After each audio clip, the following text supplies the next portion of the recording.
Hello बच्चों, विद्या कुंज में आप सभी का फिर से स्वागत है। हम बात कर रहे हैं क्लास 12 के चैप्टर नंबर 1 फिजिक्स। ठीक है, इसमें हम इंट्रोडक्शन पहले ही देख चुके हैं। सब टॉपिक्स हमने डिवाइड किए हुए हैं, ये सब अलग अलग, जिसमें से आज हम बात करेंगे इलेक्ट्रिक फील्ड की। इलेक्ट्रिक फील्ड को हम कवर करने वाले हैं इन 4 वीडियोज़ में, जिसमें थ्योरी वाली हम कवर कर चुके हैं। आज हम बात करेंगे CBSE लेवल के क्वेश्चंस की। ठीक है, सेशन होने वाला है लंबा, इसीलिए कॉपी और पेन लेके बैठ जाओ और बीच बीच में वीडियो पॉज करके आप ब्रेक ले सकते हो, लेकिन एक साथ ही पूरा सेशन कंप्लीट किया जाएगा जिससे कि कनेक्टिविटी आपकी बनी रहे। ठीक है, चलो let me take on the next slide.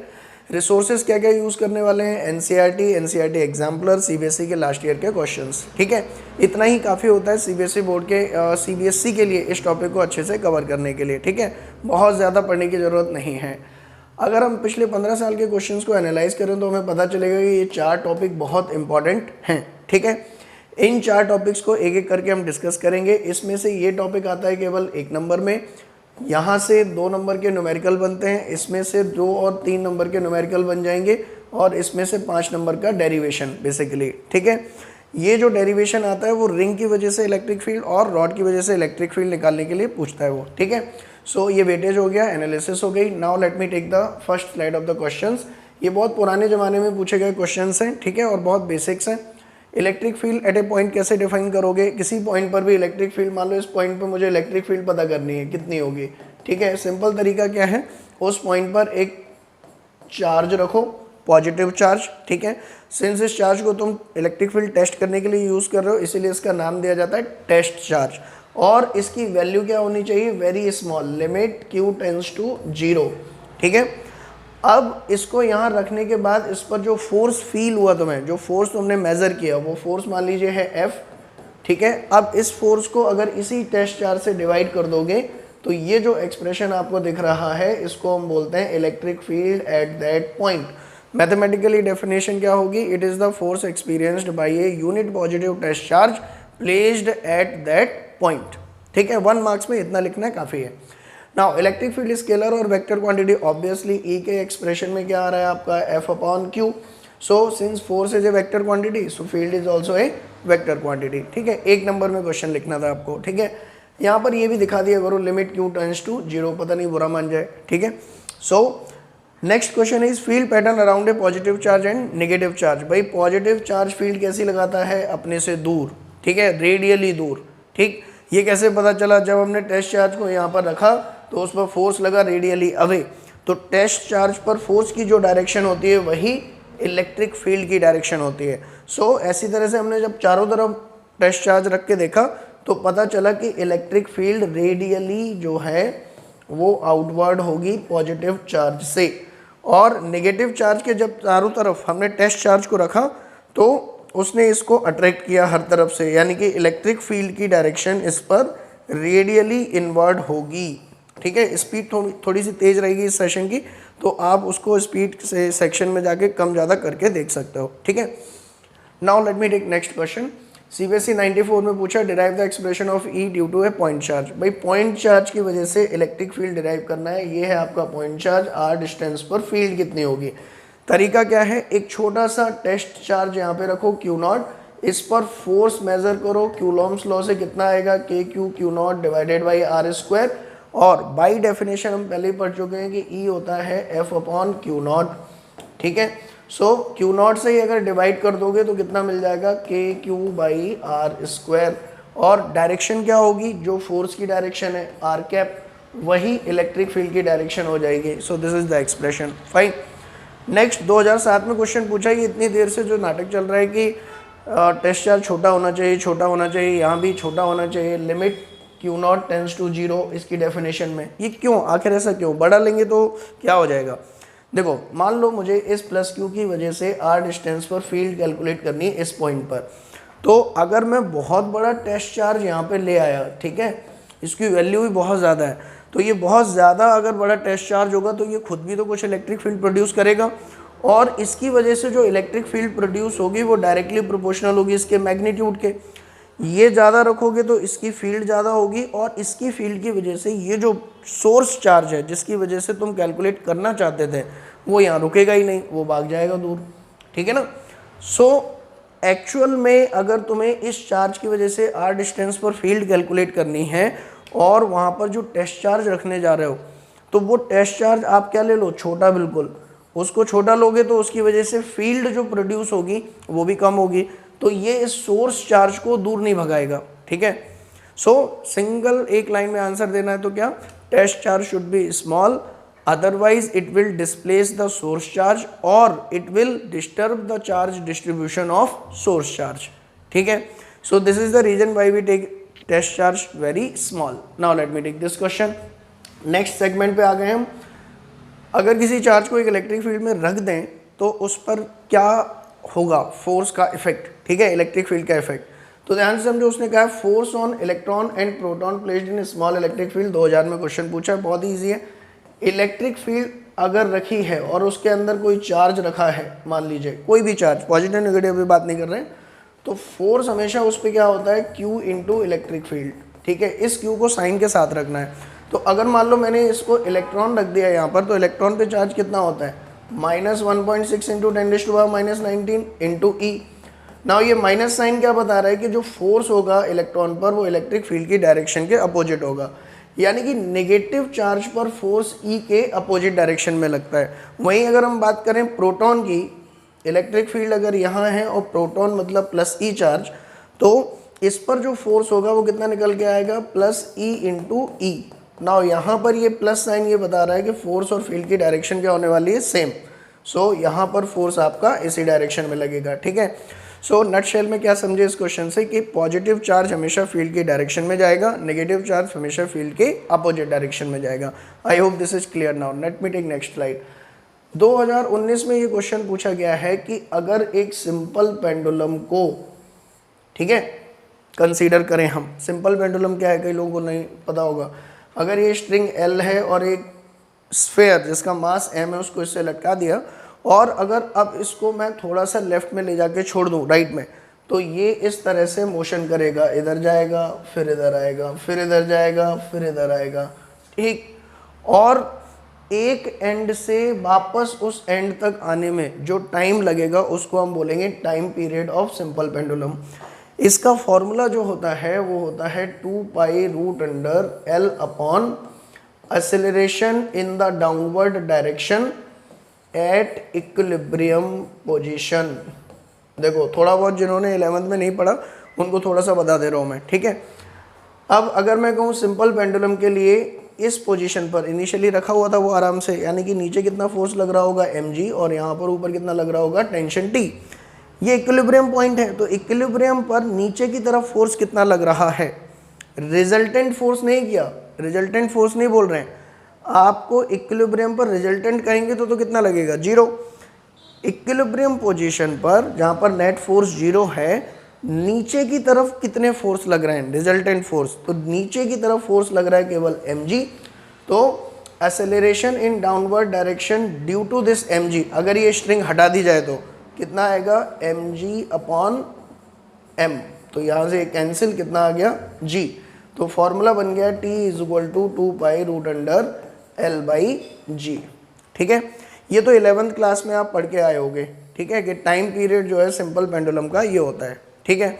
अगर मान लो किसी पेंडुलम की लेंथ बढ़ाओगे तो क्या होगा, टाइम पीरियड बढ़ेगा। टाइम पीरियड बढ़ने का मतलब समझते हो, टाइम पीरियड बढ़ने का मतलब देखो इसको ऐसे समझो, सिंपल पेंडुलम यूज़ कहाँ करते हो, पहले उससे भी फ़र्क पड़ेगा।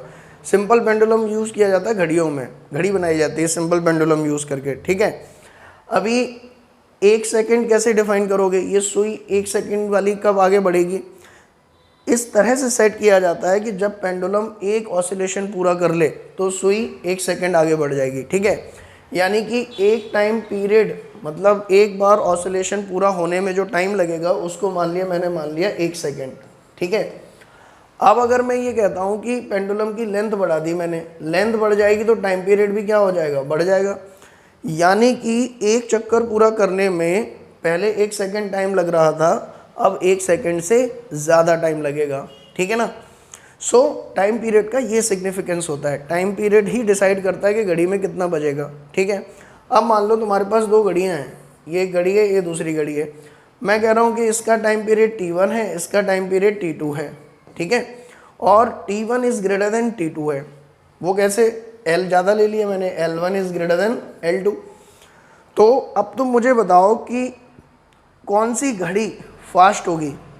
ठीक है, मान लो तुमने t इज इक्वल टू 0 से शुरू किया, ठीक है, तो इसमें फास्टर घड़ी कौन सी होगी? देखो टाइम पीरियड ज़्यादा है, इसका मतलब क्या हुआ कि एक चक्कर पूरा करने में उसे ज़्यादा टाइम लग रहा है। ठीक है, मतलब उसको लगे 2 सेकेंड और इसको कितना लगा? 1 सेकेंड। ठीक है, यानी कि इसकी जो सेकेंड की सुई है वो अगले स्टेप में कब जाएगी? t is equal to 2 second पर एक्चुअल में। ठीक है ना, तीसरी घड़ी से आप मेजर कर रहे हो, और इसकी t इज इक्वल टू 1 पर ही चली जाएगी। ठीक है, यानी कि हम ये कहेंगे कि t इज इक्वल टू 2 पर ये यहाँ आ जाएगी। ठीक है, यानी कि एक्चुअल में अगर मैं ये दोनों घड़ियाँ देखूँ 2 सेकेंड पर, तो आपको कैसी पिक्चर दिखाई देगी? ध्यान से देखो, ये तो शो करेगी 1 सेकेंड केवल, ठीक है, और ये एक्चुअल में शो कर रही होगी 2 सेकेंड। ठीक, तो ये जिसका टाइम पीरियड ज़्यादा होगा वो घड़ी आपकी स्लो हो जाएगी, ये बात समझ लो आप। ठीक है, मतलब मैं कह रहा हूँ कि एक घड़ी है मेरे पास, वो जो पहले नॉर्मल थी एकदम, ठीक है, बिल्कुल स्टैंडर्ड, और मैंने कैसे भी करके उसकी लेंथ वेंथ बढ़ा के उसका टाइम पीरियड बढ़ा दिया, तो वो बाकी घड़ियों के कंपैरिजन में स्लो टाइम दिखाएगी। ठीक है, मतलब बाकी घड़ी में 2 घंटे हो जाएंगे, आपकी घड़ी में 1 ही घंटा हुआ होगा जिसका टाइम पीरियड ज़्यादा होगा। ठीक है, तो ये तो इफेक्ट है टाइम पीरियड का घड़ियों पर। ठीक है, now let me take the question. Basically question में क्या पूछा गया था? क्वेश्चन में आपसे ये पूछा गया था कि अगर ये एक सिंपल पेंडुलम है जिस पर चार्ज क्यू डाल दिया, मास m है, और एक इलेक्ट्रिक फील्ड अगर लगा दी जाए, लेट अस सपोज इस तरह से, ठीक, तो इसका नया टाइम पीरियड क्या होगा? बढ़ेगा, घटेगा, घड़ी स्लो होगी, घड़ी फास्ट होगी, ये सब बताना है। तो इसमें आप देख लो, अब नीचे की तरफ कितना फोर्स लग रहा है? mg तो था ही पहले से ही, और QE ऊपर की तरफ लगने लगा क्योंकि चार्ज कैसा है आपका? पॉजिटिव, तो ये हो जाएगा Q इंटू E। तो नेट फोर्स डाउनवर्ड डायरेक्शन में कितना हो गया अगर मैं बात करूं? ठीक है, टेंशन को हटा के, ठीक है, टेंशन को हटा के, तो टेंशन को हटा के कितना हो गया? mg minus QE। तो नेट एक्सेलरेशन कितना हो जाएगा आपका? g minus QE by m।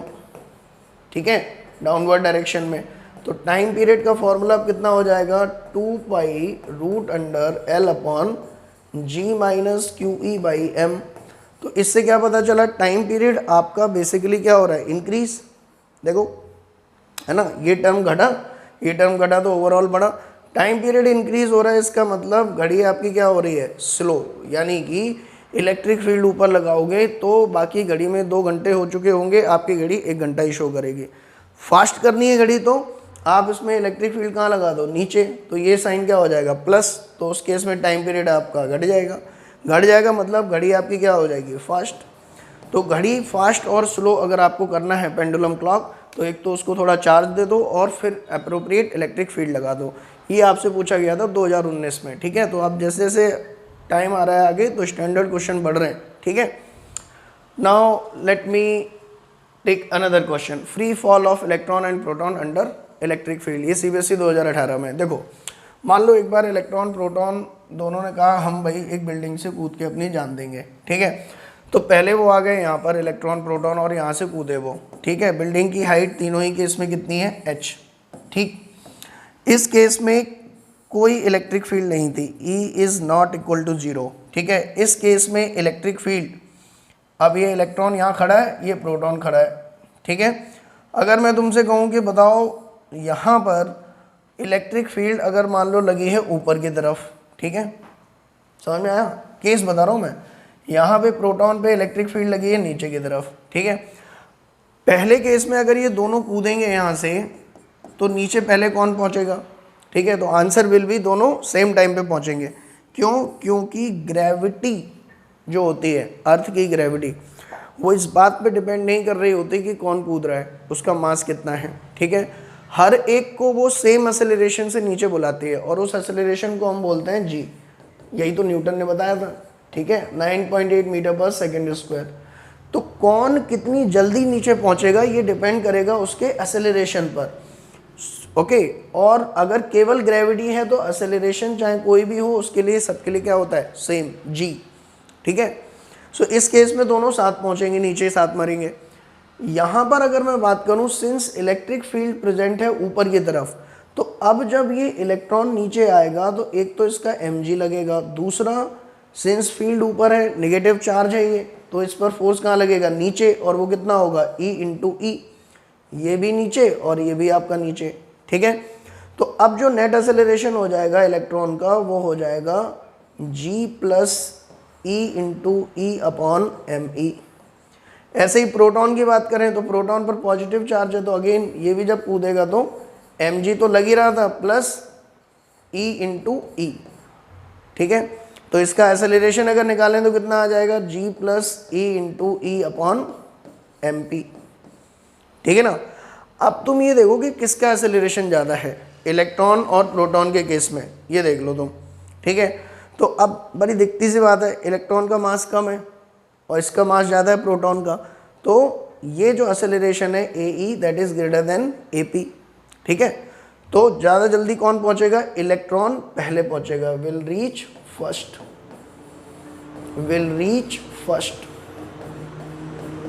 As compare to proton. यानी कि इलेक्ट्रिक फील्ड जो होती है, ठीक है, इलेक्ट्रिक फील्ड में अगर दो चीज़ें चार्ज्ड बॉडी ऊपर से नीचे गिर रही हैं तो फिर उनका ट्रीटमेंट सेम नहीं होगा, उनका ट्रीटमेंट डिपेंड करेगा उनके मास पर।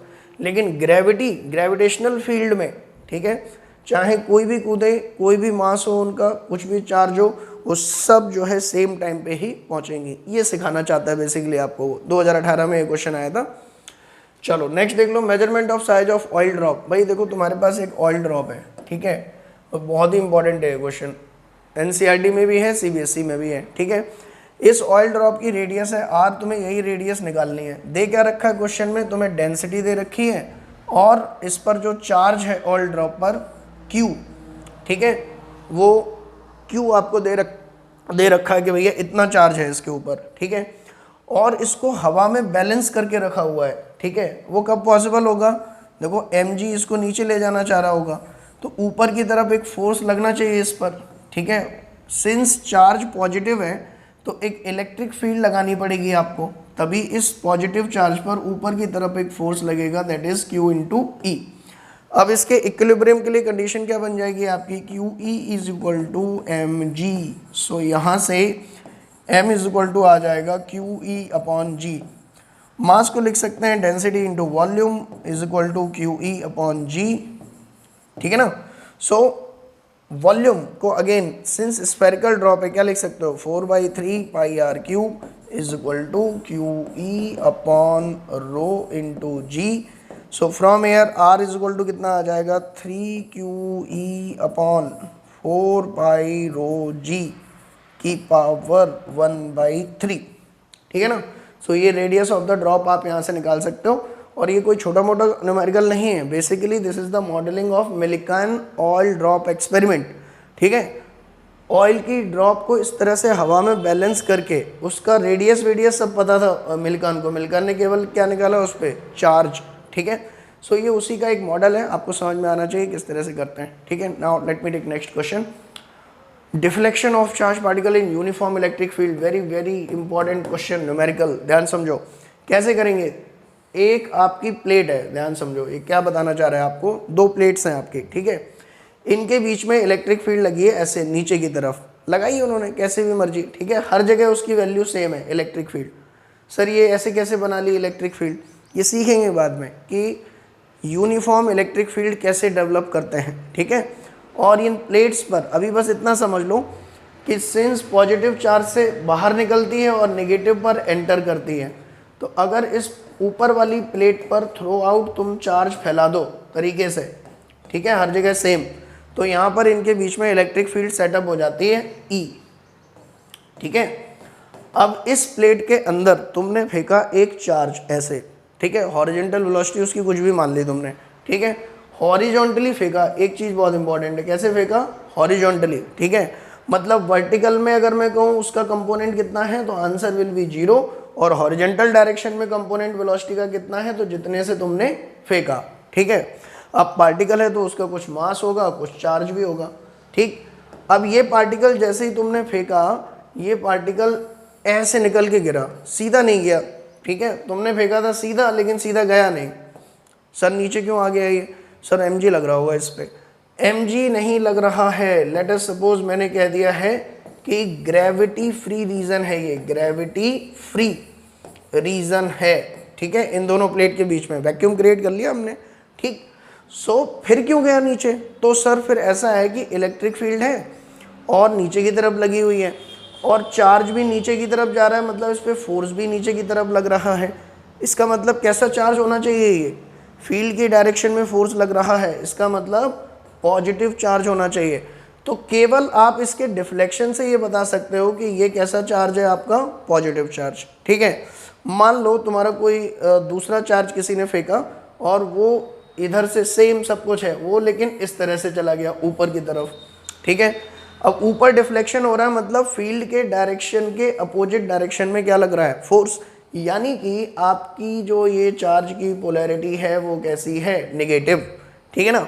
सो एक तरीका तो हो गया polarity of the charge determine करने का, ठीक है। पोलैरिटी ऑफ चार्ज कैसे डिटरमिन करते हैं भाई? अगर फील्ड नीचे है तो जो चार्ज नीचे जाएगा वो पॉजिटिव, जो ऊपर जाएगा वो नेगेटिव, सिंपल।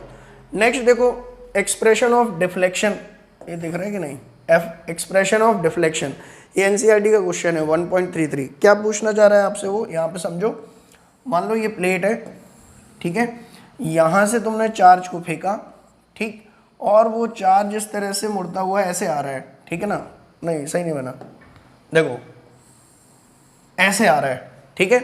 सो अगर इलेक्ट्रिक फील्ड आपकी नीचे की तरफ लगी हुई है ई इस तरह से, और चार्ज भी नीचे की तरफ जा रहा है, तो एक बात तो पक्की है कि पॉजिटिव चार्ज है। इनिशियल स्पीड आपकी यू नॉट है, ठीक है। अब डिफ्लेक्शन किसको बोलते हैं? देखो इसकी ओरिजिनल डायरेक्शन अगर मैं बात करूं तो ये थी, ठीक, इस डायरेक्शन में फेंका। मैं कह रहा हूं कि इस प्लेट में यहाँ पर इसने एंट्री की इस पॉइंट पर, तो यहाँ से x डिस्टेंस पर अगर मैं बात करूं, जब ये पार्टिकल इधर है तो अपनी ओरिजिनल डायरेक्शन से ये कितना डिफ्लेक्ट हो गया, ठीक, इसको हम बोलते हैं डिफ्लेक्शन, y, ठीक है ना। मतलब वर्टिकल में कितना डिफ्लेक्ट हो गया, इसी को हम क्या बोलेंगे? डिफ्लेक्शन। इस y का एक्सप्रेशन आपको कैलकुलेट करना है, ठीक है। तो बहुत ही ईजी है, आप इसमें सीधा सा समझो कि x में भी जा रहा है y में भी जा रहा है, ठीक है ना। तो y के अलॉन्ग डिफ्लेक्शन का फॉर्मूला क्या लिखोगे? इक्वेशन ऑफ मोशन की नॉलेज थोड़ी यूज होगी इसमें, U Y into T plus half into A Y into T square, ठीक है। वाई के अलॉन्ग बात कर रहे हैं इसीलिए ये सब सबस्क्रिप्ट में वाई लिखा है। तो वाई के अलॉन्ग डिफ्लेक्शन कितना हुआ? Y is equal to initial velocity Y के अलॉन्ग थी क्या कुछ? नहीं, यहाँ पर कितनी थी? 0, आपने हॉरिजॉन्टली फेंका, सो उस केस में ये हो गया 0 plus half into A by नीचे की तरफ एक्सेलरेशन कितना होगा? तो नीचे की तरफ फोर्स कितना लग रहा है? Q इंटू ई, तो एक्सेलरेशन क्या हो जाएगा? क्यू ई बाई एम, तो ये लिख दिया Q E by M into T square, ठीक है। सर वाई पता लग जाता अगर बस केवल ये टी पता चल जाए, ठीक है, कि टी कितना है। तो अब ध्यान समझो ना, जितनी देर में ये यहाँ से यहाँ आया वाई ट्रेवल किया, उतनी देर में हॉरिजेंटल में कितना ट्रेवल किया? एक्स, ठीक। तो आप क्या लिखोगे? हॉरिजेंटल में s x is equal to, horizontal में displacement is equal to u x into T plus half into a x into T square. Again a x क्या है आपका? 0, हॉरिजेंटल में एक्सेलरेशन 0, क्यों? हॉरिजेंटल में फोर्स 0 है। देखो ना, फोर्स ये इलेक्ट्रिक फील्ड कहाँ लगाएगी? Vertically downward. हॉरिजेंटल में तो कोई फोर्स है ही नहीं ना, तो ये हो गया 0। तो x इज इक्वल टू आपका आ गया यू नॉट इंटू टी। अब इस टी की वैल्यू उठा के इसमें रख दो, तो y का एक्सप्रेशन मिल जाएगा तुम्हें q E by 2m x upon u not का square. This is very important expression, इस पे बहुत क्वेश्चन बेस्ड है आपके, ठीक है। तो आपको अब ये पता चल गया कि अगर मुझे चार्ज, मास, फील्ड, स्पीड ये सब पता है, तो किसी भी डिस्टेंस x पर, मान लो मैं यहाँ पता करना चाहता हूँ, तो डिफ्लेक्शन ये जो है वो आप इस एक्सप्रेशन से निकाल सकते हो, ठीक है ना। So this was all about deflection. Now let me take next slide. Point of strike, ये क्या होता है? काउंटर स्ट्राइक नहीं, पॉइंट ऑफ स्ट्राइक, ठीक है। सो मान लीजिए ये दोनों प्लेट हैं और ये बहुत लंबी प्लेट है मान लो, ठीक है, चलती चली जा रही है। अब तुमने यहाँ से एक चार्ज पार्टिकल को फेंका, ठीक, और वो चार्ज पार्टिकल यहाँ जाके ऐसे टकरा गया इस पे, ठीक है। टकरा नहीं था क्योंकि ये प्लेटें बहुत लंबी ले ली हैं आपने, ठीक। सो होगा क्या, आपसे पूछा जाएगा कि बताओ यहाँ से कितनी डिस्टेंस पर ये टकराया इस पे, ये x नॉट बताओ, ठीक, कहाँ टकराएगा जाके एग्जैक्टली। तो आप ये देखो, जब ये एंटर कर रहा था उस समय ये जो डिस्टेंस थी, लेट अस सपोज वो है d, ठीक है। और इनिशियल स्पीड है आपकी u नॉट, चार्ज है इस पर q, मास है इसका m, और पॉजिटिव चार्ज है, फील्ड आपकी लगी हुई है यहाँ नीचे, ठीक। ये सब सेटअप दे रखा है, x नॉट बताना है। अभी अभी आपने एक्सप्रेशन डिराइव किया है डिफ्लेक्शन का, 1/2 QE/m इंटू x/u0 का स्क्वायर, ये एक्सप्रेशन डिराइव किया। तो आप ये देखो कि इस डिस्टेंस पर जहाँ ये टकरा रहा है जाके, उस पॉइंट पर डिफ्लेक्शन कितना हो गया। इनिशियली ये इस लाइन में था और फाइनली यहाँ पहुँच गया, तो वर्टिकल में डिफ्लेक्शन अगर हम बात करें तो कितना हो गया d। तो बस अब इस y की वैल्यू इस एक्सप्रेशन में रख दो तो कितना आएगा, d is equal to 1/2 QE/m, और x निकालना है, x not upon u not they रखा है स्क्वायर। इस एक्सप्रेशन से आप निकाल सकते हो किसकी वैल्यू, x नॉट की value in terms of d, ठीक है। तो ये बहुत इंपॉर्टेंट है, बस इसको ध्यान रख लो बेटा, बाकी तो सारे क्वेश्चन मैनेज हो जाएंगे। जैसे देखो, to determine the charge to mass ratio, ठीक है, किसी भी चार्ज पार्टिकल का चार्ज टू मास रेशियो आपको निकालना है। कैसे निकालेंगे, देखो ध्यान समझो, चार्ज टू मास रेशियो निकालना है या कंपेयर करना है। मान लो जैसे इस तरह के क्वेश्चन पूछे जाते हैं, इसमें ये जो आया है एनसीईआरटी में, ध्यान से देखो। मान लो ये प्लेट है, इसके बीच में इलेक्ट्रिक फील्ड लगी हुई है इस तरह से E, और यहाँ पर एक चार्ज फेंका वो इस तरह से गया, दूसरा चार्ज फेंका वो इस तरह से गया, ठीक है, ध्यान समझना। तो जब तक ये प्लेट के अंदर थे, ध्यान समझो, ज़्यादा डिफ्लेक्ट कौन हो रहा है, देखो ज़्यादा डिफ्लेक्ट ये हो रहा है ना अपनी ओरिजिनल डायरेक्शन से, ठीक है। सो इसका डिफ्लेक्शन ये 1 हो गया, ये 2 हो गया। सो आई कैन से कि deflection of 1 is greater than deflection of 2। ये तो देख के समझ में आ रहा है हमें, ठीक है। अभी डिफ्लेक्शन का फॉर्मूला आपको एकदम टिप पे याद हो जाना चाहिए, y is equal to QE/2m x/u0 का स्क्वायर, ठीक है। अब क्वेश्चन में ये दे रखा है कि इलेक्ट्रिक फील्ड दोनों के लिए सेम है, इनिशियल स्पीड दोनों की सेम है, दोनों को सेम स्पीड से फेंका, यानी कि ये टर्म भी सेम हो गया, इलेक्ट्रिक फील्ड भी सेम हो गई। तो फिर अब बताओ तुम कि y किसके डायरेक्टली प्रोपोर्शनल हो जाएगा इस एक्सप्रेशन से, डायरेक्टली प्रोपोर्शनल टू Q/m, यानी कि चार्ज टू मास रेशियो के डायरेक्टली प्रोपोर्शनल हो गया। सो इस केस में हम कह सकते हैं कि जिसका डिफ्लेक्शन ज़्यादा उसका चार्ज टू मास रेशियो भी ज़्यादा। तो डिफ्लेक्शन दिख रहा है किसका ज़्यादा, 1 का। सो आई कैन से Q/m ratio of 1 is greater than Q/m ratio of 2, ठीक है। सो इस तरह से हम कमेंट कर सकते हैं चार्ज टू मास रेशियो पर, ठीक है। अच्छा, दूसरा अगर मैं आपसे ये कह देता, मान लो इसी क्वेश्चन में थोड़ा सा मैं घुमा रहा हूँ, मैं आपसे ये कह देता कि स्पीड सेम नहीं है दोनों की, क्या सेम है, charge to mass ratio same है, लेट अस सपोज दोनों का charge to mass ratio equal है, ठीक है, लेकिन स्पीड अलग अलग है, u01 is not equal to u02। तो अब बताओ किसकी स्पीड ज़्यादा है, तो सेम यही एक्सप्रेशन यूज़ करना है। इस बार Q/m सेम है, E सेम है, तो फिर y किसके डायरेक्टली प्रोपोर्शनल आएगा आपकी बार इस फॉर्मूले में, y will be directly proportional to 1/u0 square, यानी कि जिसका डिफ्लेक्शन ज़्यादा होगा उसकी स्पीड इनिशियल क्या होगी, कम, ठीक है। सो अब deflection of 1 is greater than deflection of 2 दे रखा है, तो इसी क्वेश्चन में क्या हो जाता है आपका, स्पीड किसकी ज़्यादा होगी, u01 will be less than u02, मतलब डिफ्लेक्शन इनिशियल स्पीड के इन्वर्सली प्रोपोर्शनल होता है, ठीक है, स्क्वायर के इन्वर्सली प्रोपोर्शनल। सो इस तरह से क्वेश्चंस बनते हैं, आपके अलग अलग सिचुएशन दे रखी होती है, आपको बताना होता है कि चार्ज टू मास रेशियो किसका ज़्यादा होगा, स्पीड किसकी ज़्यादा होगी, ठीक है ना। चलो now let me take next question, equilibrium point on a line joining two same polarity charges particle. देखो ये अब हम तीसरे सेगमेंट में एंटर कर गए, ठीक है। पहला सेगमेंट था बेसिक डेफिनेशन, दूसरा था आपका motion of charge in a uniform electric field, और तीसरा सेगमेंट अब आपका आ गया है electric field due to multiple charges, बहुत इंपॉर्टेंट है, ठीक है, इसको समझो ध्यान से। सबसे पहले हम ले रहे हैं दो चार्ज का सिस्टम, ठीक है, एक था अभी तक, अब दो लेके आ गए, ठीक है। मान लो यहाँ पर एक चार्ज है Q1 और इससे r डिस्टेंस पे एक दूसरा चार्ज रखा हुआ है Q2, ठीक। अब ध्यान समझना बेटा, दोनों की पोलैरिटी मान लो क्या है आपकी, सेम, ठीक, दोनों की पोलैरिटी सेम। मैं कह रहा हूँ कि बताओ किस पॉइंट पर इलेक्ट्रिक फील्ड जीरो होगी, इनको जोड़ने वाली लाइन पर किस पॉइंट पर इलेक्ट्रिक फील्ड जीरो होगी। तो तुम्हें दिमाग कैसे चलाना है, दिमाग समझो कि ये जो चार्ज है प्लस चार्ज है, तो ये इस डायरेक्शन में फील्ड इस तरफ लगाएगा, ये भी प्लस है तो ये भी रेडियली अवे लगाएगा। ऐसे ही इस बीच में देखें तो ये इस डायरेक्शन में लगाएगा और ये इस डायरेक्शन में लगाएगा। इधर देखें तो ये रेडियली अवे, वो भी रेडियली अवे। तो फील्ड जीरो कहाँ होगा, जहाँ वो एक दूसरे का अपोज करें। भाई यहाँ और यहाँ तो सपोर्ट कर रही हैं, मतलब अगर मैं ये तीन रीजन बना लूँ, यहाँ और यहाँ तो सपोर्ट कर रही है, यहाँ जीरो हो नहीं सकती। सो बीच में ही कहीं ई जो है वो जीरो हो सकती है। अब मान लो वो पॉइंट जो है पी ये रहा, और इसकी इससे डिस्टेंस मान लो कितनी है x1 और इससे डिस्टेंस कितनी है x2, ठीक। तो इस पॉइंट पर इसकी वजह से फील्ड क्या होगी kq बाई एक्स स्क्वायर, और इसकी वजह से इस पर फील्ड क्या होगी kq upon x1 square x2 square, ठीक है ना। तो एक रिलेशन तो क्या आ गया आपका यहाँ से कि यहाँ पर 1 और 2 लिख लो बेटा, ठीक है।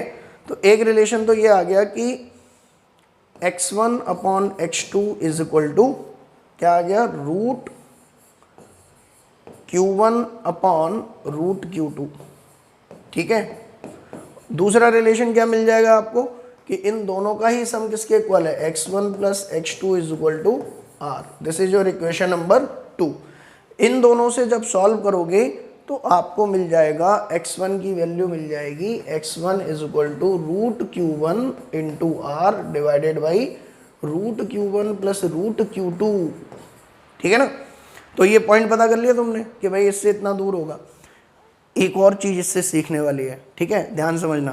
क्या चीज़ है वो सीखने वाली कि ये जो Q1 और Q2 के मैग्नीट्यूड हैं ये डिसाइड करेंगे कि ये पॉइंट P कहाँ लाई करेगा। इन दोनों के बीच करेगा मान लिया, ठीक है, लेकिन इन दोनों के बीच में किसके पास लाई करेगा, Q2 के पास या Q1 के पास या बिल्कुल बीच में। तो वो आप कहाँ से डिटरमिन कर सकते हो, यहाँ से देखो इक्वेशन 1 से। अगर मैं कहूँ आपसे पहला केस ले लूँ, पहला केस ले कहाँ लूँ, यहीं ले लूँ। मान लो Q1 is greater than Q2 दे रखा है, ठीक है। तो उस केस में x1 ग्रेटर देन क्या हो जाएगा, this implies x1 greater than x2। x1 greater than x2 का मतलब कि ये जो पॉइंट P है वो इधर Q2 के पास, so this implies that Q2 के पास में लाई करेगा पॉइंट, ठीक है, P। क्लियर, यानी कि जिसका मैग्नीट्यूड कम होगा उसी के पास होगा आपका नेट इलेक्ट्रिक फील्ड जीरो वाला पॉइंट। ये आपको समझना है, ठीक है। सो एक क्लियर कट आपको कॉन्सेप्ट यहाँ से पता लग गया कि अगर मान लो मैं उल्टा कहता कि Q2 ग्रेटर देन Q1 है तो उस केस में x2 ग्रेटर देन क्या हो जाता, x1, और ये पॉइंट x1 के Q1 के पास में खिसक जाता, ठीक है। सो सीधा सीधा आपको विजुलाइज क्या करना है, देखो CBSE में क्वेश्चन क्या पूछा था, ये पूछा था देखो कि मान लो ये Q1 है और ये Q2 है, ठीक। उसने कहा कि इस पॉइंट पर, पॉइंट P पर E नेट आपकी क्या है, जीरो। तो इस इंफॉर्मेशन से कोई दो कंक्लूजन बताओ आप क्या निकालते हो। तो पहला कंक्लूजन तो एक यही है कि दोनों के बीच में अगर इलेक्ट्रिक फील्ड जीरो है, इसका मतलब नेचर दोनों का क्या होने वाला है, सेम। दोनों चार्जेस का नेचर क्या होने वाला है, सेम। दूसरा कंक्लूजन क्या है कि अगर ये पॉइंट P Q1 के ज़्यादा पास में है तो magnitude of Q1 will be less than magnitude of Q2, ठीक है ना भाई। ये दो कंक्लूजन आपने निकाल लिए। ऐसे ये क्वेश्चन देख लो, ये भी रिपीट हुआ 2014 में। यहाँ पर अब की बार प्लस Q1 है, सॉरी अब की बार क्या दिया हुआ है कि दो चार्ज हैं आपके Q1 Q2, और आपका जो इलेक्ट्रिक फील्ड जीरो वाला पॉइंट है वो ये है। अब बताओ दो कंक्लूजन। तो पहला कंक्लूजन क्या हो गया, अगर इलेक्ट्रिक फील्ड जीरो वाला पॉइंट दोनों चार्जेस के बीच में नहीं है, उनके लेफ्ट या राइट में है, तो हम कहेंगे कि दोनों का नेचर क्या होगा आपका, nature will be opposite, nature will be opposite.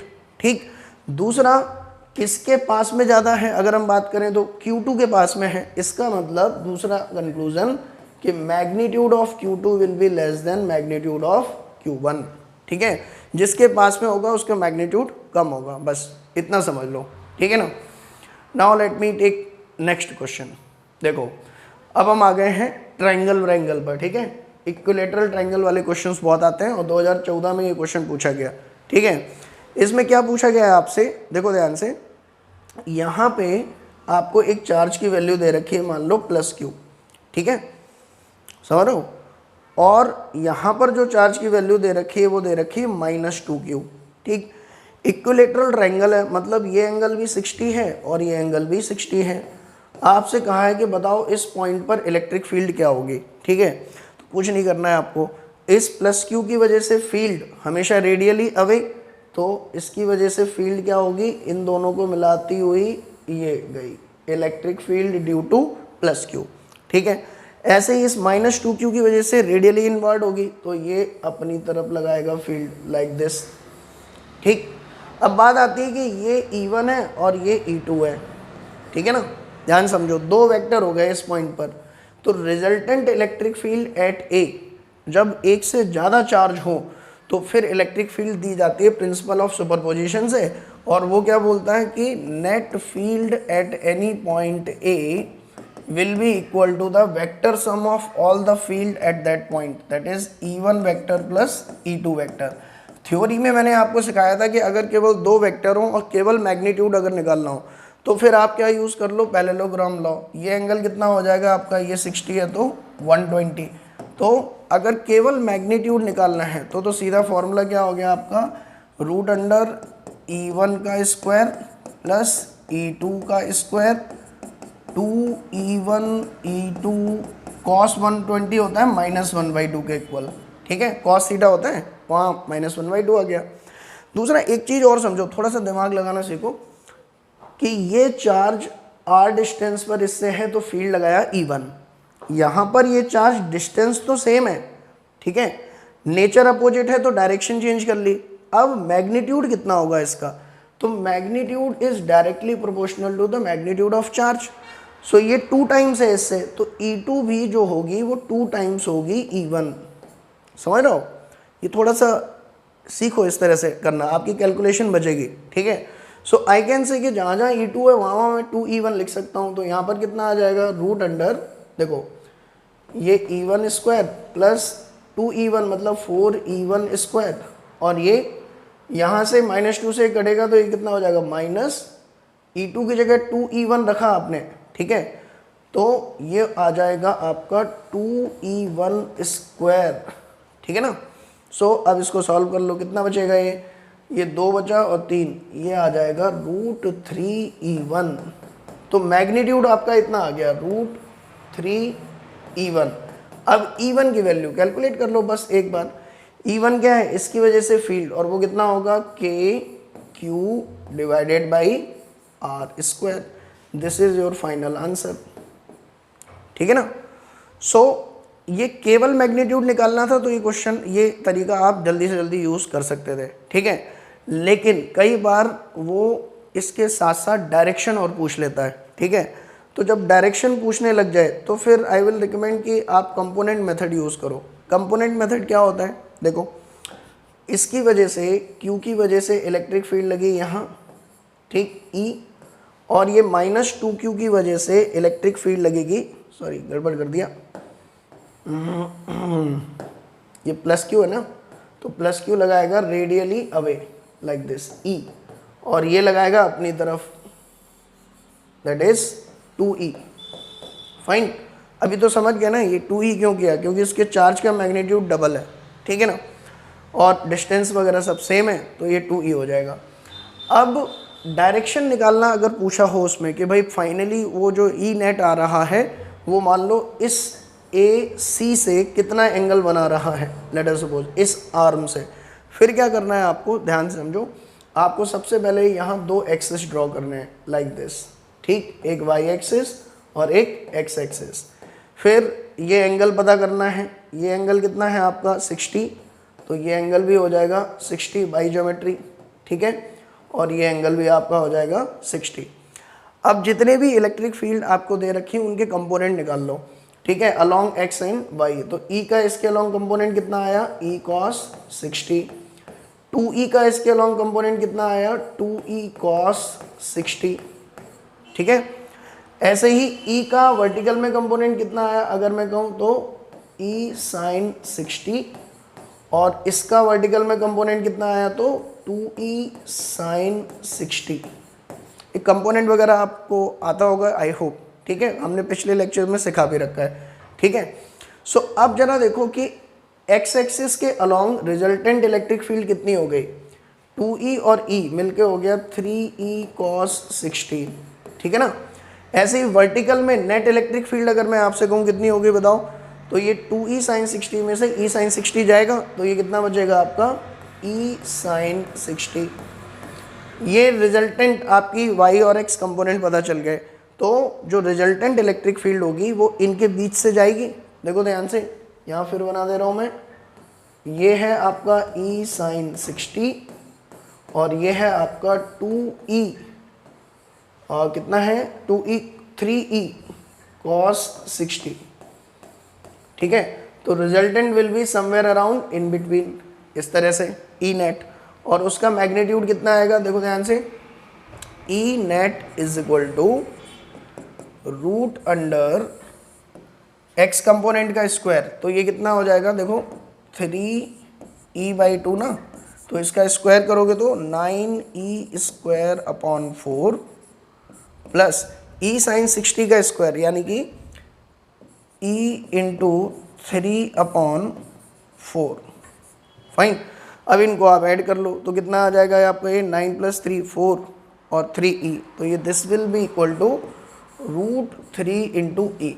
तो देखो वही आंसर आया जो हमने पहले पैरेललोग्राम से निकाला था, ठीक है, कंपोनेंट मेथड से भी वही आया, लेकिन अब की बार हमें ये पता चल गया कि इसका हॉरिजॉन्टल से कितना एंगल है, ये एंगल अल्फा।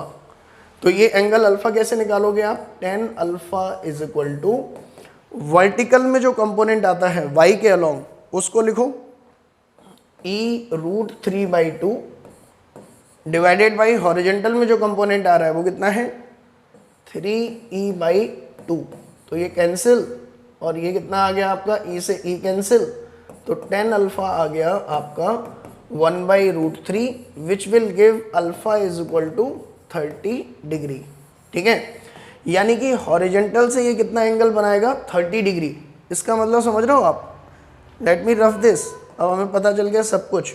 इसका मतलब ये हुआ कि हॉरिजॉन्टल से 30 डिग्री इधर रिजल्टेंट इलेक्ट्रिक फील्ड आएगी, ठीक है। यहाँ पर ये आपका +q था, ये -2q था, +q लगा रहा था फील्ड इधर, -2q लगा रहा था इधर, ठीक है, e और ये 2e, तो ये इनका आ गया e net which is at 30 degree from the horizontal. और अगर इससे एंगल निकालना हो तो ये एंगल कितना होगा, so this angle will also भी इक्वल टू 30 डिग्री, ठीक है। AC से कितना एंगल बनाएगा 30 डिग्री। सो जब भी डायरेक्शन आपको निकालनी हुआ करे तो फिर कंपोनेंट मेथड बढ़िया है, और otherwise parallelogram method is well enough. चलो, ओहो यहाँ तो हमने जगह छोड़ रखी थी, चलो कोई नहीं, ये हमने देख ही लिया दोनों, ठीक।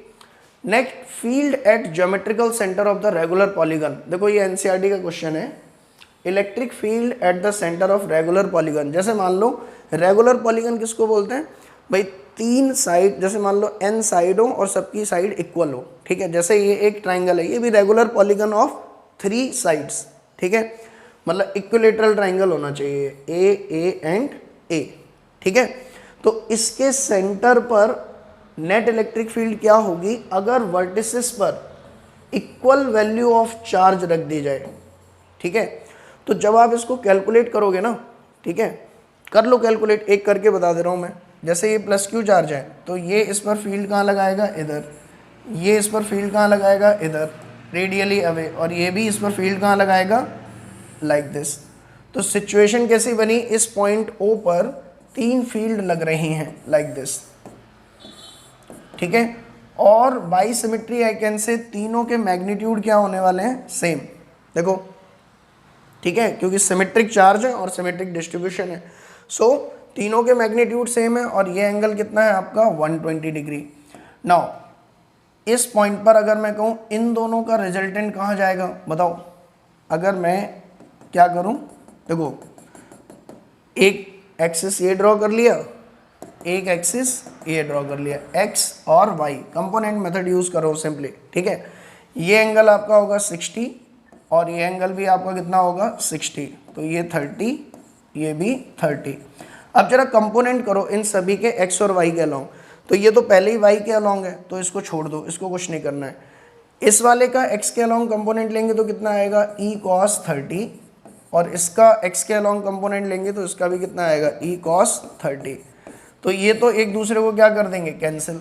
अब वर्टिकल के अलोंग कंपोनेंट, तो वर्टिकल से एंगल कितना बना रहा है 60, तो e cos 60। ऐसे ही इसका भी कंपोनेंट अगर लोगे तो वो भी कितना आएगा e cos 60, ठीक।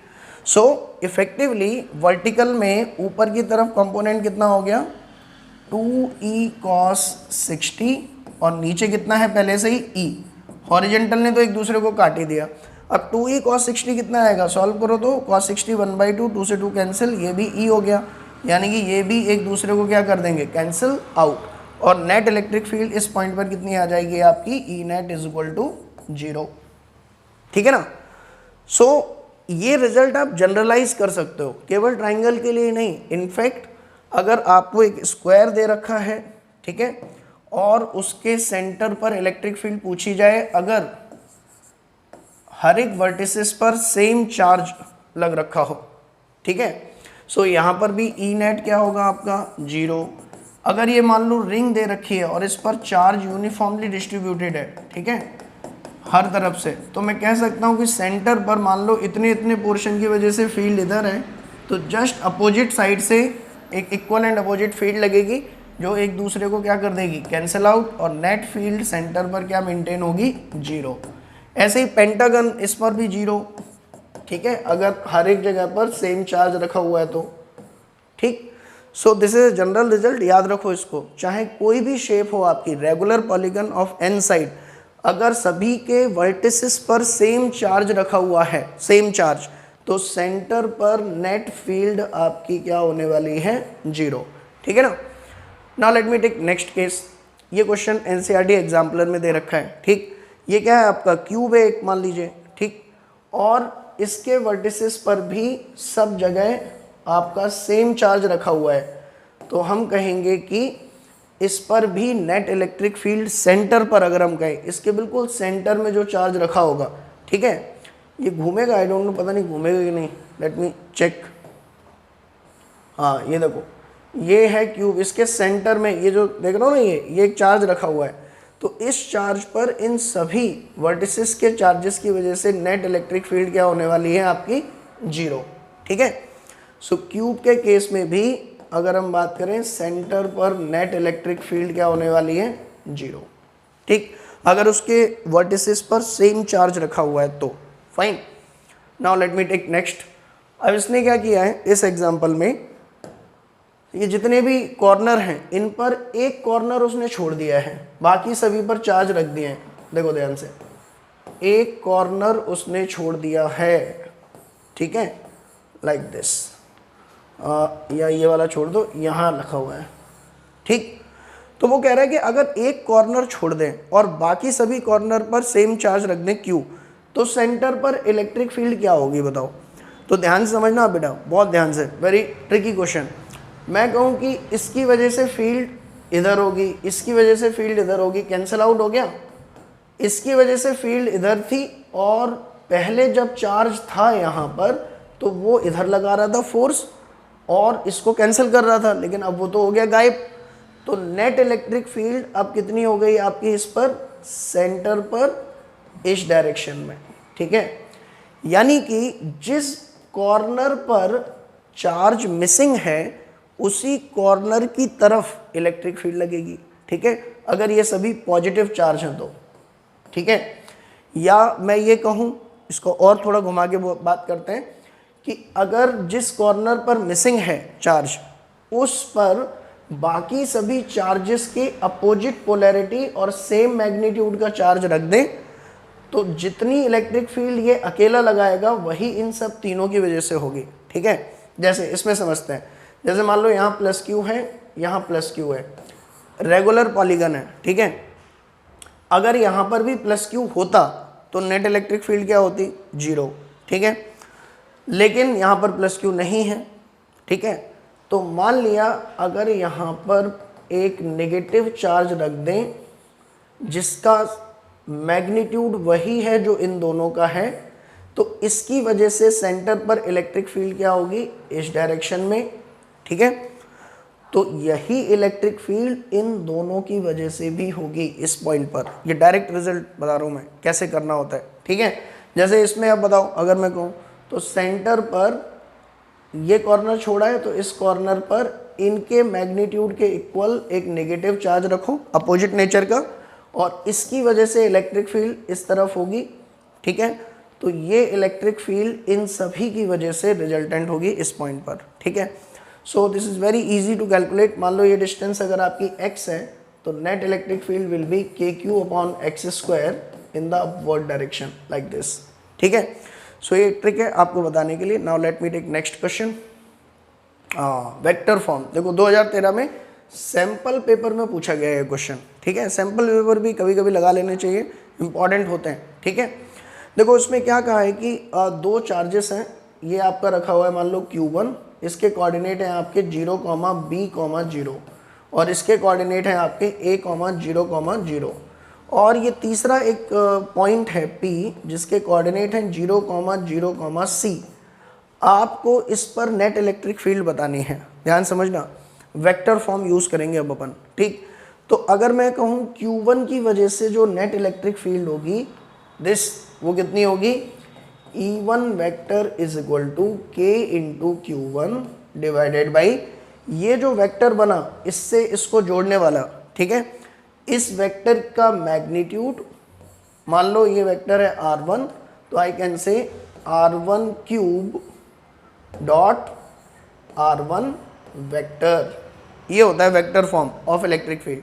ठीक है, सो अब R1 वेक्टर लिखेंगे कैसे, देखो R1 वेक्टर अगर मैं कहूँ, ध्यान समझना, तो ये पॉइंट अगर A है, ये B है, ये P है, तो इसका पोजीशन वेक्टर क्या होगा, RA वेक्टर, और इसका पोजीशन वेक्टर क्या होगा, RP वेक्टर। ठीक, so RA vector, let me write here, RA vector will be equal to 0i cap plus bj cap plus 0k cap. ऐसे ही RP वेक्टर अगर मैं कहूँ तो कितना होगा, 0i cap 0j cap plus ck cap. ऐसे ही RB वेक्टर अगर मैं आपसे कहूँ, ये B, तो ये कितना होगा, ai cap plus 0j cap plus 0k cap. मतलब अगर आपको कोऑर्डिनेट दे रखे हैं ना, तो उस पॉइंट की पोजीशन वेक्टर भी बता सकते हो आप। नाउ R1 वेक्टर किसके इक्वल होगा, तो ट्राइंगल लॉ ऑफ एडिशन से अगर आप इस ट्राइंगल में देखो, तो ट्राइंगल लॉ ऑफ एडिशन के according R1 vector will be equal to RP vector minus RA vector, and which is nothing but RP vector वो रहा CK cap minus RA vector कितना है आपका, BJ कैप। ठीक, ऐसे ही अगर मैं कहूँ आपसे कि इस B से P को मिलाने वाला वेक्टर ये होगा R2, so I can say R2 vector will be equal to, ध्यान से देखो अगेन लाइक दिस, ये आपका E2 होगा, ये E1। सो R2 वेक्टर अगर आप निकालोगे तो आपको कैसे करना है, देखो अगेन इस ट्राइंगल लॉ में अगर हम बात करें, इस ट्राइंगल लॉ में R2 vector is equal to RP vector minus RB vector. ठीक है, तो ये सॉल्व करोगे तो कितना आएगा, CK cap minus AI cap. ठीक, ये R1 R2 आ गए। अब बस R1 की वैल्यू इसमें रख दो, और E2 कितना होगा आपका, E2 vector is equal to KQ2 upon magnitude of R2 cube dot R2 vector. तो बस अब R1 R2 की वैल्यू इनमें आपको रखनी है। क्या बनेगा आपका एक्सप्रेशन, जगह ही नहीं छोड़ी आपने, है ना। So let me rough which part. Let me rough this part.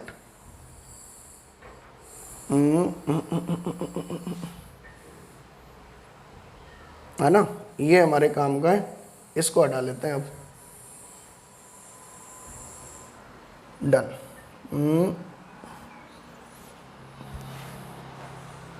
Delete हो रहा है, पूरा ही जाएगा फिर। चलो इसको ऐसे करते हैं, यहाँ में डाल लेते हैं, ठीक। ये अब आप कर ही लोगे आई थिंक, है ना। मैग्नीट्यूड ऑफ R1 आपको पता ही है, मैग्नीट्यूड ऑफ R1 कितना आ जाएगा देख लो। तो magnitude of R1 is equal to इसका root under C square plus B square. ऐसे मैग्नीट्यूड ऑफ R2 अगर निकालना है तो कितना आ जाएगा, root under C square plus A square. अब तो बस वैल्यू पुट करना रह गया बेटा, कर लोगे आई थिंक, ठीक है। चलो let me take this question. ये भी CBSE सैंपल 2008 में आया है, CBSE सैंपल पेपर।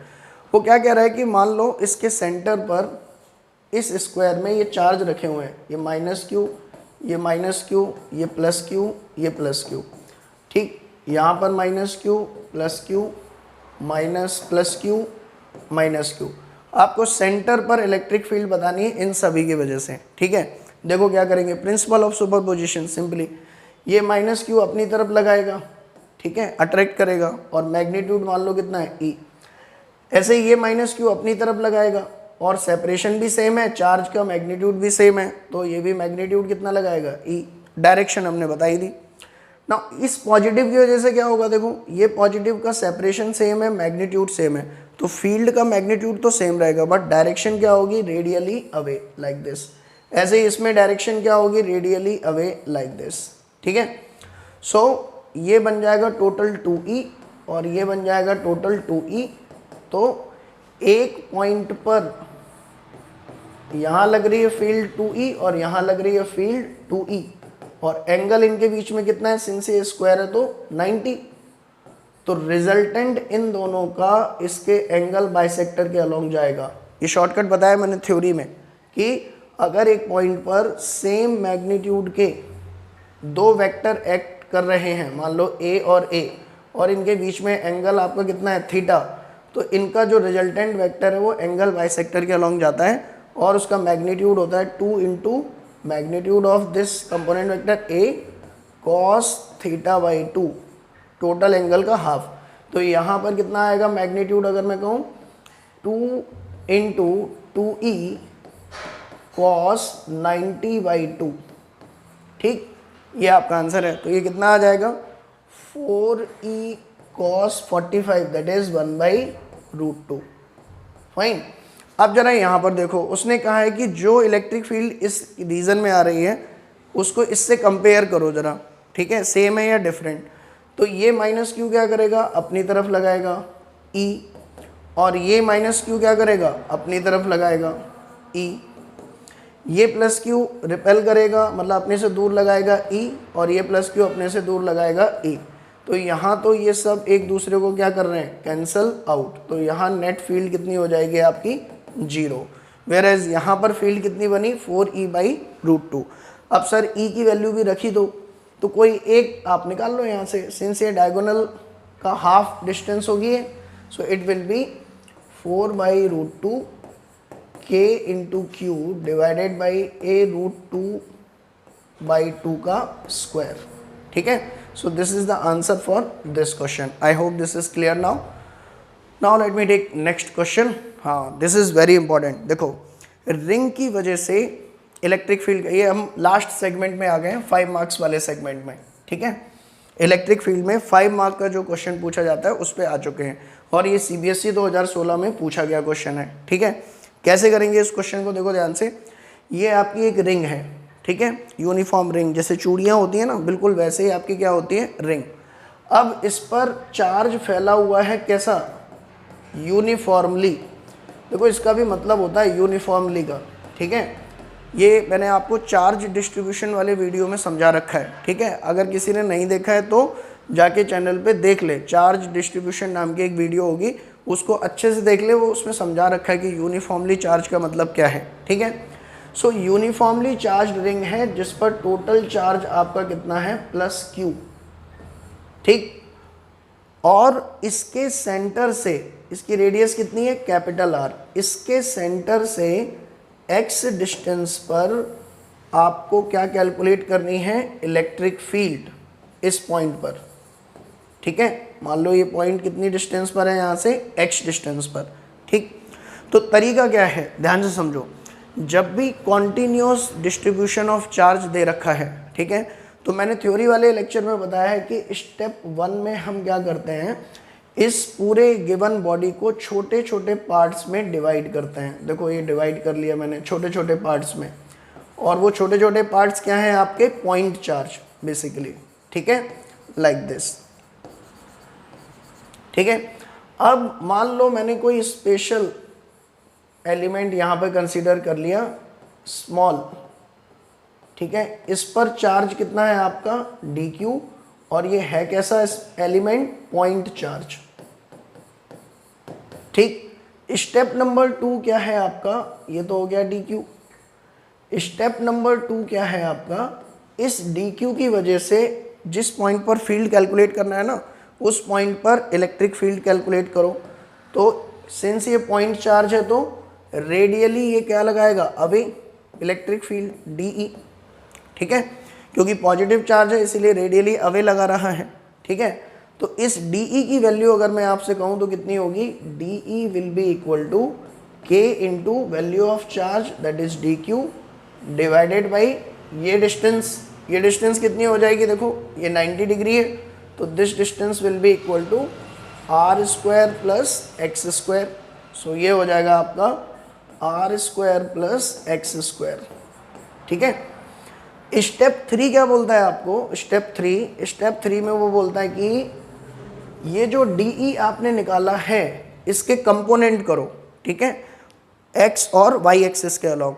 तो अगर मैं इसके कंपोनेंट करूं तो ये एंगल अगर मान लो कितना है आपका थीटा, तो ये एंगल भी आपका कितना होगा थीटा, ठीक। तो इस पॉइंट पर जहां पर आपको इलेक्ट्रिक फील्ड निकालनी है वहां से होते हुए आप 2 एक्सिस ड्रॉ कर दो, ठीक है। तो लेट अस सपोज एक तो मैंने ड्रॉ कर दिया x एक्सिस और दूसरा मैंने ड्रॉ कर दिया y एक्सिस, ठीक। अब इस इलेक्ट्रिक फील्ड के आपको क्या लेने हैं, कंपोनेंट, ठीक है, along the x and along the y। तो अलोंग द x कंपोनेंट कितना आएगा, DE cos थीटा, और अलोंग द y नीचे की तरफ यहाँ पे कंपोनेंट कितना आएगा, DE sin थीटा, ठीक है। ये आपका स्टेप 3 हो गया, आपने दोनों कंपोनेंट ले लिए DEx एंड DEy, दोनों कंपोनेंट, ठीक है। देन स्टेप 4 में वो कहता है कि एक दूसरा एलिमेंट कंसीडर करो बिल्कुल इसके अपोजिट, ठीक है। सो इसके जस्ट अपोजिट में अगर मैं देखूं तो एक और चार्ज आपका यहाँ पर एग्जिस्ट करेगा, ठीक है। लेट अस सपोज वो चार्ज आपका यहाँ पर है, ये भी स्मॉल dq है, ठीक है, इसकी वैल्यू भी कितनी है, स्मॉल dq। ये भी इस पॉइंट पर इलेक्ट्रिक फील्ड लगाएगा और ये बिल्कुल सिमेट्रिक है, यानी कि ये डिस्टेंस भी क्या है r, और इसकी वजह से भी जो इलेक्ट्रिक फील्ड होगी वो आपकी इस डायरेक्शन में लगेगी। अब देखो ये पॉइंट P इन दोनों से बिल्कुल सिमेट्रिक डिस्टेंस पर है और इन दोनों की चार्ज भी क्या है, same. So magnitude of electric field भी क्या लगने वाला है, सेम, DE, ठीक है। इसके भी अगर हम बात करें, ये एंगल कितना होगा थीटा, तो ये एंगल भी आपका कितना हो जाएगा थीटा। नाउ इसका भी कंपोनेंट अगर हॉरिजेंटल में लें तो कितना आएगा, DE cos थीटा, और इसका वर्टिकल में कंपोनेंट अगर लें तो कितना आएगा, DE sin थीटा, फाइन। अब ध्यान से समझो, नेक्स्ट स्टेप आपका होता है कि find out net electric field इन x डायरेक्शन, ठीक है, and net electric field in y direction. तो ध्यान से देखो, y के अलोंग इन दोनों के कंपोनेंट क्या हो गए, कैंसल आउट, ठीक है, और x के अलोंग दोनों के कंपोनेंट ऐड हो रहे हैं। इससे हमें क्या समझ में आया कि हम कोई भी कंपोनेंट इस रिंग पर लें, ठीक है, उसका केवल और केवल x कंपोनेंट एक्चुअल में ऐड होने वाला है आपस में, ठीक है। क्योंकि इसका जस्ट अपोजिट ये था, उसने इसके y को कैंसिल कर दिया। ऐसे ही मान लो मैं यहाँ पर एक एलिमेंट लूँ, ठीक, तो उसके जस्ट अपोजिट यहाँ पर एक एलिमेंट होगा, तो ये भी इसके y को कैंसिल कर देगा और दोनों के x कंपोनेंट ऐड हो जाएंगे। इसका मतलब जो नेट इलेक्ट्रिक फील्ड आपकी बनेगी स्टेप नंबर 5 में, net electric field due to complete ring, वो किसके इक्वल होगी? इन सभी के x कंपोनेंट के सम के इक्वल। इन सभी की वजह से जो इलेक्ट्रिक फील्ड लग रही है उसके x कंपोनेंट के इक्वल, x कंपोनेंट के एडिशन के equal. So I can say this will be equal to integration of x component of all the element. Fine. So now let me take next slide. What I will write here now, net electric field E net is equal to dE x1, basically ये इस तरह से होगा dE x2, सभी के x component के सम के equal, और इनफाइनाइट जो है स्मॉल एलिमेंट बन गए होंगे। सो इन सभी को जब आप ऐड करोगे तो आई can right it like integration of dEx, which is nothing but integral dE cos theta, and which is nothing but integral k dq divided by r square plus x square. In place of cos theta I can write, इस triangle में cos theta कितना होगा? Base upon hypotenuse, that will become x upon r square plus x square की power 1/2. So from here I can say this will become, constant चीज़ें बाहर ले चलो, K X upon are square plus x square की power 3/2, ये बाहर ले लिया, अंदर बचा केवल डी क्यू। नाउ ये क्या बता रहा है? Integration of D Q over entire ring, over entire ring. ये क्या बता रहा है कि ये जो आपने स्मॉल एलिमेंट लिए ना, ये सब छोटे छोटे एलिमेंट्स, इन सभी के चार्जेस का सम।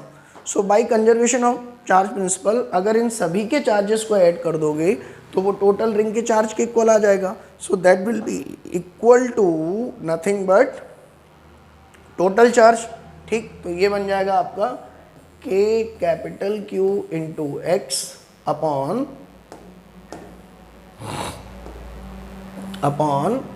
Are square plus x square की power 3/2। So this is the final answer of electric field, ठीक है ना। सो कुछ बुक्स में ये एक्सप्रेशन दे रखा होता है रिंग की वजह से एक्सिस पर नेट इलेक्ट्रिक फील्ड का, ठीक है। तो दो चीज़ें हमें समझ में आई, एक तो क्या कंक्लूजन निकाल सकते हैं कि अगर ये इलेक्ट्रिक एक रिंग है और इस पर पॉजिटिव चार्ज फैला हुआ है लाइक दिस, तो सेंटर से x डिस्टेंस पर, मान लो यहाँ से x डिस्टेंस पर जो नेट इलेक्ट्रिक फील्ड होगी वो एक्सिस के ही अलोंग होगी, ठीक है। मतलब ऊपर नीचे कहीं कंपोनेंट नहीं होगा उसका, that will always be along the axis, और उसका मैग्नीट्यूड इस एक्सप्रेशन से गिवन होगा, ठीक है। ऐसे अगर लेफ्ट साइड में जाके देखें तो लेफ्ट साइड में भी सेंटर से अवे, यानी कि इस डायरेक्शन में आपकी इलेक्ट्रिक फील्ड होगी। फाइन, रिंग के इधर इस डायरेक्शन में, रिंग के लेफ्ट साइड में अवे फ्रॉम द सेंटर, ठीक है। और that will always be along the axis of the ring. Okay, so now let me take another slide. Similarity between point charge and ring, ये भी पूछा गया question है कि भाई पॉइंट चार्ज और रिंग में क्या सिमिलैरिटी है, कब एक यूनिफॉर्मली चार्ज रिंग एक पॉइंट चार्ज की तरह बिहेव करने लगती है। तो ध्यान समझो, अभी अभी हमने देखा है कि रिंग की वजह से उसके सेंटर से x डिस्टेंस पर इलेक्ट्रिक फील्ड जो होती है वो रेडियली अवे होती है, और उसका एक्सप्रेशन होता है K Q x upon are square plus x square की पावर 3/2। फाइन, अगर मैं इसमें एक कंडीशन लगा दूं कि let us suppose x is much greater than capital R, मतलब ये जो पॉइंट P है वो इसकी रेडियस के कंपैरिजन में बहुत दूर है, लेट अस सपोज बहुत ज़्यादा बड़ा है, तो उस केस में ये R को यहाँ पर आप क्या कर सकते हो, ये कैपिटल R आएगा, कैपिटल R को क्या कर सकते हो, neglect. So it will become in that case k Q x upon this will become x cube, ठीक है। ये स्क्वायर से ये कैंसिल और क्यूब हो गया, सो दिस विल बिकम के क्यू अपॉन एक्स स्क्वायर। और ध्यान से देखो ये फॉर्मूला किसका है, ये फॉर्मूला है कि मान लो अगर मैं इसके सेंटर पर एक पॉइंट चार्ज रख देता जिसका चार्ज वही है जो इस रिंग का है, तो वो भी x डिस्टेंस पर जो इलेक्ट्रिक फील्ड लगाएगा उसका फॉर्मूला भी यही है। क्लियर? यानी कि एक यूनिफॉर्मली चार्ज्ड रिंग एक पॉइंट चार्ज की तरह बिहेव करने लग जाती है। कब? जब हम उस रिंग के सेंटर से बहुत दूर जाकर उसके इलेक्ट्रिक फील्ड को ऑब्जर्व करें। ठीक है, तो इलेक्ट्रिक फील्ड वही होती है जो एक पॉइंट चार्ज की होती है उसके सेंटर पर रखे हुए। ठीक है, so this is the one question कि कब रिंग और एक चार्ज सेम तरह से बिहेव करता है। Now variation of electric field with distance from the centre. देखो ध्यान से, मान लो आपके पास ये एक रिंग रखी हुई है और ये इसका एक्सिस है, यहाँ पर पॉजिटिव चार्ज फैला हुआ है। ध्यान से देखो, अभी हम क्या करेंगे कि सेंटर पर मान लो मैंने ओरिजिन है और मैं सेंटर से धीमे धीमे दूर जाऊंगा और ये आपका है एक्स एक्सिस, यानी कि सेंटर से दूर जाने पर electric field due to this ring वो किस तरह से वेरी करेगी वो पता करना चाहते हैं हम। ठीक है, तो आप ध्यान से देखो, अगर मैं बात करूं सेंटर पर, एट सेंटर क्या हो रहा होगा बताओ। Since E is equal to आपका होता है KQX upon are square plus x square की power 3/2, so at x is equal to 0 E कितना हो जाएगा आपका 0, यानी कि यहाँ पर इलेक्ट्रिक फील्ड कितनी है आपकी सेंटर पर 0। ऐसे ही अगर मैं इन्फिनिटी पर बात करूं, at x is equal to infinity, तो आप देखोगे कि x is equal to infinity पर यहाँ पे एक्स स्क्वायर कॉमन लो जरा, तो कितना बचेगा E is equal to KQX upon, जब एक्स स्क्वायर कॉमन लोगे तो ये हो जाएगा X cube R square plus x square plus 1 की पावर 3/2। अब जरा आप यहाँ से देखो, ये x से ये एक्स क्यूब कट गया, बचा रह गया एक्स स्क्वायर। अब यहाँ x is equal to infinity रखोगे तो फील्ड आ जाएगी 0, और वो कॉमन सेंस से भी आप कह सकते हो कि अगर इस रिंग से मान लो आप दूसरे शहर में चले गए दूर, तो वहाँ क्या इसकी कोई इलेक्ट्रिक फील्ड फील कर पाओगे आप? Answer is no. ठीक है, और जब बिल्कुल सेंटर पर भी खड़े हो जाओगे तब भी इलेक्ट्रिक फील्ड क्या हो गई 0, यानी कि यहाँ पर भी इलेक्ट्रिक फील्ड 0 है और इन्फिनिटी पर जाते ही इलेक्ट्रिक फील्ड 0 है। तो इलेक्ट्रिक फील्ड बेसिकली बीच में बढ़ी होगी और फिर डिक्रीज होना शुरू हुई होगी। सो इलेक्ट्रिक फील्ड आपकी होती है इस तरह से, लाइक दिस। ठीक है, यानी कि पहले ये इंक्रीज होती है और फिर ये डिक्रीज होती है। इसी तरह से अगर हम लेफ्ट साइड में बात करें तो लेफ्ट साइड में भी प्रोफाइल कुछ इस तरह से दिखेगी। ठीक है, यानी कि यहाँ पर भी पहले आपकी इलेक्ट्रिक फील्ड इंक्रीज करेगी और फिर धीरे धीरे डिक्रीज करने लगेगी। फाइन। सो अगर हम पता करना चाहें कि किस पॉइंट पर इलेक्ट्रिक फील्ड मैक्सिमम होती है सेंटर से, जैसे जैसे आप दूर जाओगे फोर्स पहले बढ़ेगा और फिर डिक्रीज होना शुरू करेगा। सो इस पॉइंट पर x इज इक्वल टू किस x0 पर इलेक्ट्रिक फील्ड क्या हो रही है आपकी मैक्सिमम। तो ये कितनी डिस्टेंस होगी अगर ये पूछ दिया जाए तो आप क्या लिखेंगे, value of electric field should be maximum, तो dE/dx should be equal to 0, यानी कि इस एक्सप्रेशन को x के रेस्पेक्ट में डिफरेंशिएट करके 0 पुट करोगे तो you will get x0 is equal to r/√2। ठीक है, this is very important result, यानी कि इसकी ये जो डिस्टेंस होगी this will be equal to r/√2। At this distance electric field will be maximum. और अगर आपको निकालना है कि नहीं कितनी होगी वो एग्जैक्टली, तो ये x is equal to r/√2 आप इस एक्सप्रेशन में रख दो तो वो आपको मैक्सिमम इलेक्ट्रिक फील्ड का एक्सप्रेशन भी दे देगी, E max। ठीक है, I hope this is clear now. Let me take next and the last derivation of this series, that is continuous charge distribution की वजह से इलेक्ट्रिक फील्ड निकालना है। और अब की बार रिंग की जगह आपको क्या दे रखी है, एक इनफाइनाइट लेंथ रॉड। ये जो रॉड आपको दे रखी है वो इनफाइनाइट लेंथ रॉड दे रखी है। ठीक है, इसकी लेंथ आपकी कितनी है इन्फिनिटी, प्लस इन्फिनिटी से माइनस इन्फिनिटी फैली हुई है, और ये भी यूनिफॉर्मली चार्ज्ड है। कैसी है ये, यूनिफॉर्मली चार्ज्ड, और लीनियर चार्ज डेंसिटी दे रखी है लैम्डा। इसका मतलब क्या होता है कि अगर यूनिट लेंथ मैं इसमें कंसीडर करूं, मान लो यूनिट लेंथ, तो इस पर जो चार्ज की वैल्यू होगी वो लैम्डा होगी। यानी कि मैं कह सकता हूं कि यूनिट 1 मीटर की लेंथ पर जो चार्ज होगा वो लैम्डा है। ठीक है, so this is the meaning of basically lambda. Okay, linear charge density.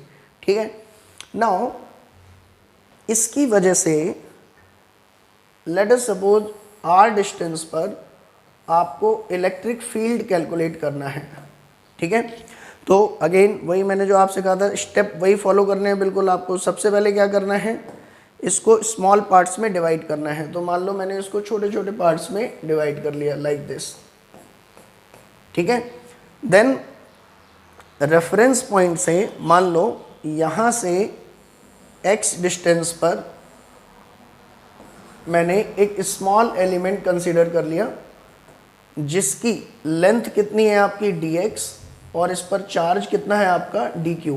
ये dx dq क्या बताते हैं, स्मॉल लेंथ स्मॉल चार्ज।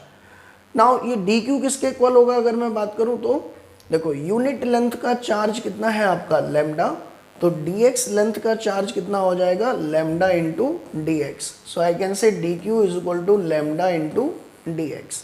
ठीक, अब इस dq की वजह से इस इलेक्ट्रिक फील्ड पर, सिंस ये पॉजिटिव चार्ज है तो इसकी वजह से इलेक्ट्रिक फील्ड कैलकुलेट करेंगे and that is dE। Fine, फिर इस dE के कंपोनेंट निकालेंगे तो ये एंगल आपका थीटा है लेट अस सपोज, तो ये एंगल भी आपका थीटा होगा और ये कंपोनेंट होगा dE cos थीटा, और वर्टिकल में कंपोनेंट कितना होगा dE sin थीटा। जैसे रिंग में किया था ठीक वैसे ही चलते चले जाना है। ठीक है, सेम इसके जस्ट अपोजिट डायरेक्शन में हमने एक एलिमेंट कंसीडर किया dq, इसकी भी वैल्यू कितनी आएगी lambda into dx।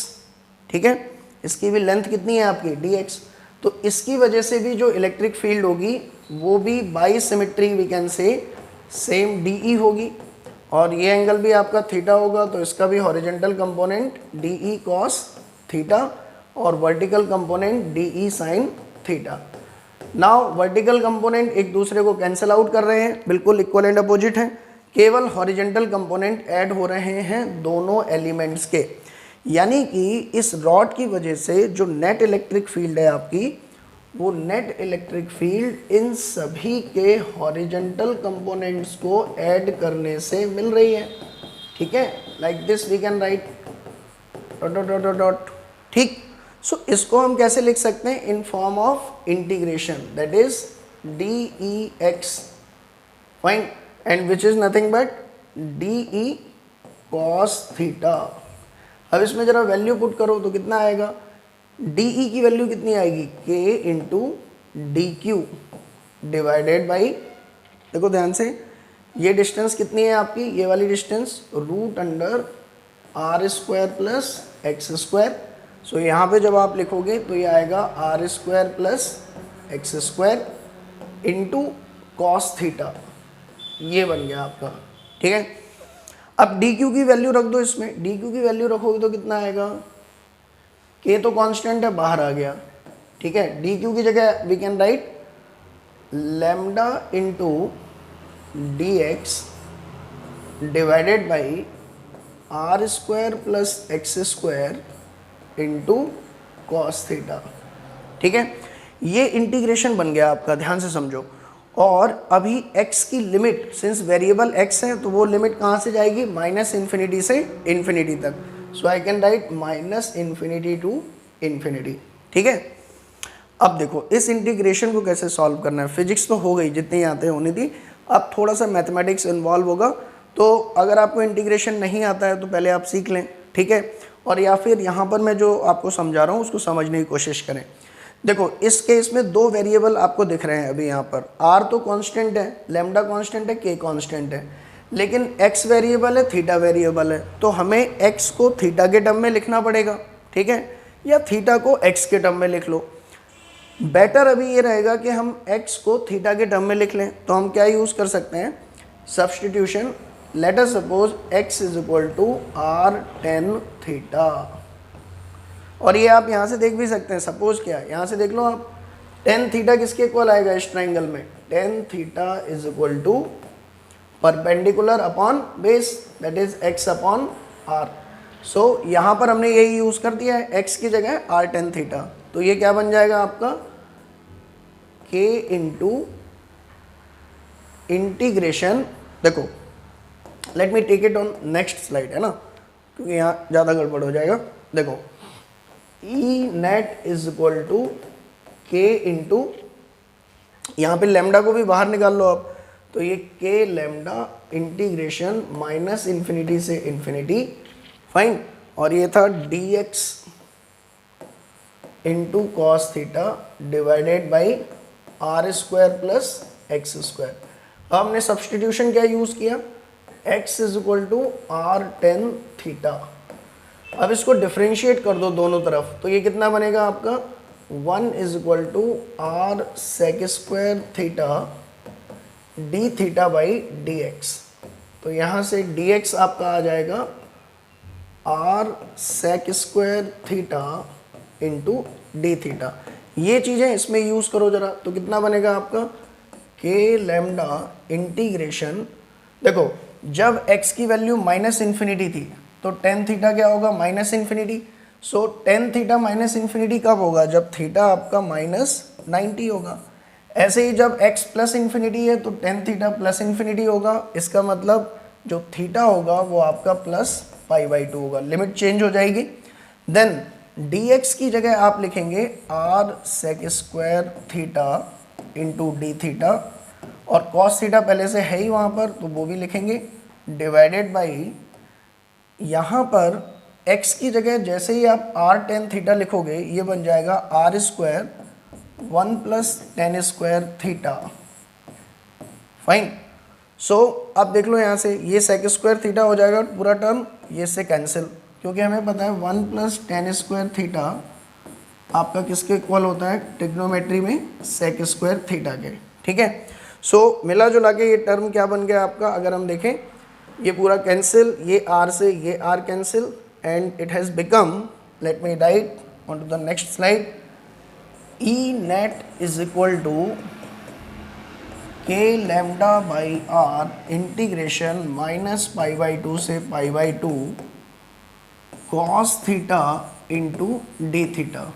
Now cos theta का इंटीग्रेशन हमें पता है होता है साइन थीटा, और उसकी लिमिट हम लगाएंगे माइनस पाई बाई 2 से पाई बाई 2। इसको जब सॉल्व करेंगे तो you will get 2k lambda by r. This is the net electric field. और यहाँ से भी कंक्लूजन क्या निकला कि इसकी डायरेक्शन कहाँ होगी, अगर वेक्टर फॉर्म में लिखना चाहें तो you have to write r cap. R cap का मतलब कि अगर ये पॉजिटिवली चार्ज्ड रॉड है, पॉजिटिवली चार्ज्ड रॉड है, तो इससे आर डिस्टेंस पर इलेक्ट्रिक फील्ड रेडियली अवे होगी इन दिस डायरेक्शन, ठीक है। और उसकी वैल्यू कितनी होगी 2k लेमडा बाई आर। इसको हम k को अगर लिखना चाहें तो ऐसे भी लिख सकते हैं, lambda upon 4 pi epsilon naught आएगा, 2 से 4 कैंसिल तो 2 pi epsilon naught r. This is your final answer for this question, Newton per coulomb. Okay, so this covered all the question. This has completed all the question which has been asked in electric field concept. So NCERT में, CBSE में, exemplar में जितने भी question electric field पे आए थे वो हमने सभी इस वीडियो में कवर कर लिए हैं। इनको सुनने के बाद आप डिस्क्रिप्शन में जो असाइनमेंट आपको दी गई है उसको ट्राई करें, खुद से सॉल्व करने की कोशिश करें, और जो क्वेश्चन आपको नहीं समझ में आए या इस वीडियो में भी अगर आपको कोई चीज़ अनक्लियर रह जाती है तो डिस्क्रिप्शन में दी हुई हमारी लाइव डाउट क्लास को आप ज्वाइन कर सकते हैं। These are free of cost and you can discuss your doubts. Till then have a nice day, bye bye.